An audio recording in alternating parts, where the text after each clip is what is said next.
So one of the most popular things to do on YouTube nowadays is to have a top 5 list. So I'm going to give you my top 5 in no particular order. These are my top 5 spikes. Number 5. The football spike. 'Cause America.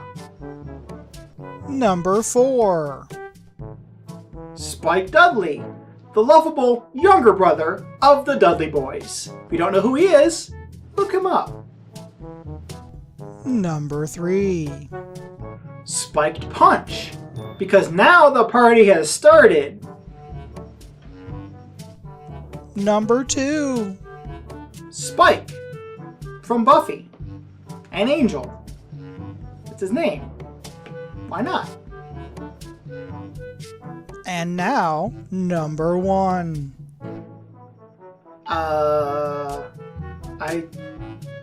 What was the last one?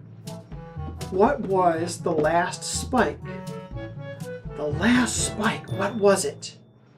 Oh, simple enough. The last spike.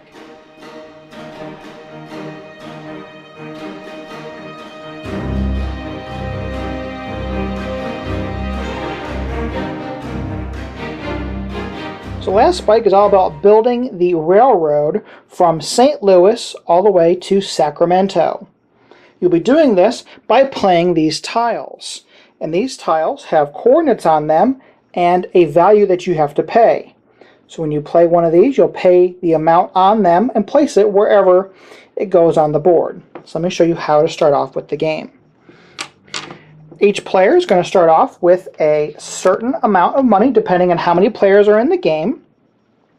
The white chips are worth 1,000, red chips are worth 5,000, and blue chips are worth 10,000. So I've just grabbed enough money for a 3-player game, but depending on how many players you are using, that money will vary. So the first player is determined by the draw of these tiles. So you go ahead and you draw a tile, and everybody else will draw a tile, and whoever's tile is closest to A1 will start the game. So B3 is pretty good. Let's see here. My opponent, who grabbed X3, he's definitely not going to be in it. I'm closer right now. And then we grab, C1. Well, B3 is closer than C1 to St. Louis. So I will be the first player. You go ahead and replace those tiles, and you give them a good little shuffle. Mix them up however you want to. And then every player is going to grab a hand of 4 tiles. So let's see what I have here. I have Z4. I have X2. Hey, look, I grabbed B3 again. And U1. Now, the way these are pretty hefty little blocks, and what you're supposed to do is you're supposed to just be able to stand them up here so that only you can see them. That way you're not fiddling around with your blocks. But I'm just going to hold them in my hand just so you can see them on camera. So, starting with the first player, you're going to go ahead and you're going to lay part of your railway. Now the way it works is if you lay a piece of road next to a city, you're going to pay the amount that is on the tile and go ahead and place that. If you are placing a tile that is not next to another tile or next to a city, then you have to pay double what the tile says. So for example, this B3 tile says $3,000. But B3 is right here, and it's not next to any tiles, and it's not next to any cities. So if I wanted to play B3, it would cost me double what it says on the tile. So it cost me $6,000 to go ahead and place the B3 tile. So let's see here what I got here. Well, I have this U1 tile. So U1 is right up here, right next to Laramie. So I'm going to go ahead and I'm going to play my U1 tile, which is $2,000. So there's that. I will take $2,000, put that into the bank, and I have placed that tile. Now, since I'm the first person to place a tile next to Laramie, I go ahead and I get the free land card. So, what this is saying is this land cost me 0 to get because I was the first one to get there. And then it has some values here, and these are the values that Laramie will pay out once a rail is completed to Laramie. I'll explain that in just a second. So, if you get a free card, you can't buy a card. But if you didn't get a free card, you have an opportunity to buy any land card that already the 0 land has been taken from. So, on my opponent's turn, if they place a tile somewhere and they don't get a free land card, they can opt to purchase this Laramie card for $4,000. I have set up an example here. So we have the route between Laramie and Omaha almost completed. And I have the C2 tile. So I pay my $2,000 and I place my C2 tile. It only cost me $2,000 because I'm putting it next to a tile that's already there, so it doesn't cost double or anything. And now I've completed the path between Laramie and Omaha. So any players that have land cards that are either Laramie or Omaha will pay out now. It's depending on the number of cards that you have is what they're going to pay out.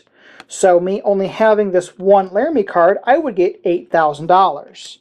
But let's say one of my opponents did purchase a couple of the Omaha cards, and let's just say they had 3 Omaha cards, they're going to get $21,000. So that is a pretty cool payout, and those payouts come right from the bank.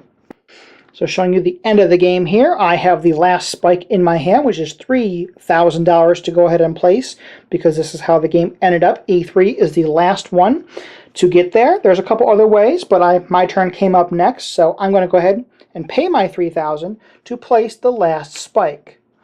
So once I do that, since I am placing the last spike of the game, I get a $20,000 bonus. So go ahead and collect that money.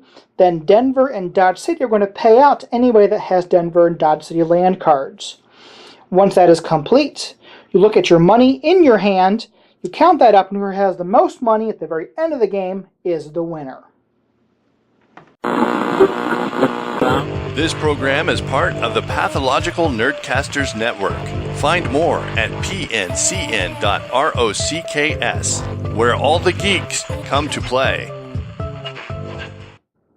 So that is Last Spike. Now this game actually surprised me because it seems like such a very dry theme. It's all about building railroads and everything, and you have these boring, little pieces of wood that just have like coordinates and money and stuff on them. It didn't seem like a very interesting game.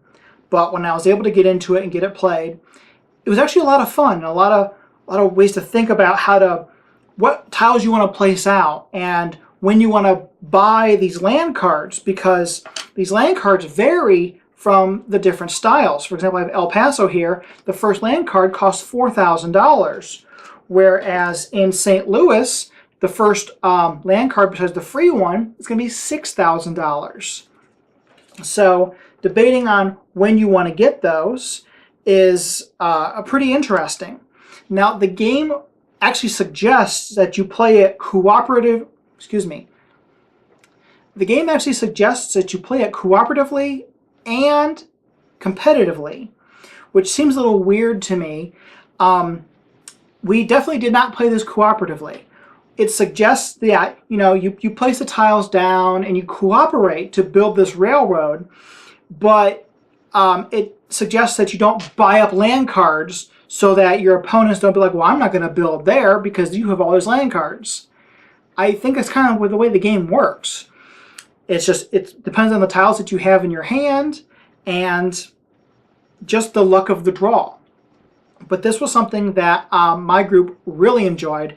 I had a good time playing it. This will hit the table again, probably with more players. We played with 3 players. I would probably play with 4 players. I definitely would not want to try this with the max number of players. I think it's just going to be too chaotic and maybe even too much downtime. Though this game plays very quickly. So this is a game that's definitely going to stay onto my game shelf. I did enjoy it, so definitely check out Last Spike. And once again, I'm going to mention that I am part of the Pathological Nerdcasters Network. If you go on to pncn.rocks, you'll be able to find out more about some of the podcasts and people that do video for them, I know Spaghetti and Meeples have been releasing a couple of videos. So if you click down there, you'll be able to go over to their YouTube page and subscribe to them and check out some of the games that they have been showcasing over there. And for myself, as always, thank you so much for watching. Please do not forget to click that And for myself, thank you so much for watching. Please do not forget to click that subscribe button that's right down below and my Patreon link right over there. Thank you.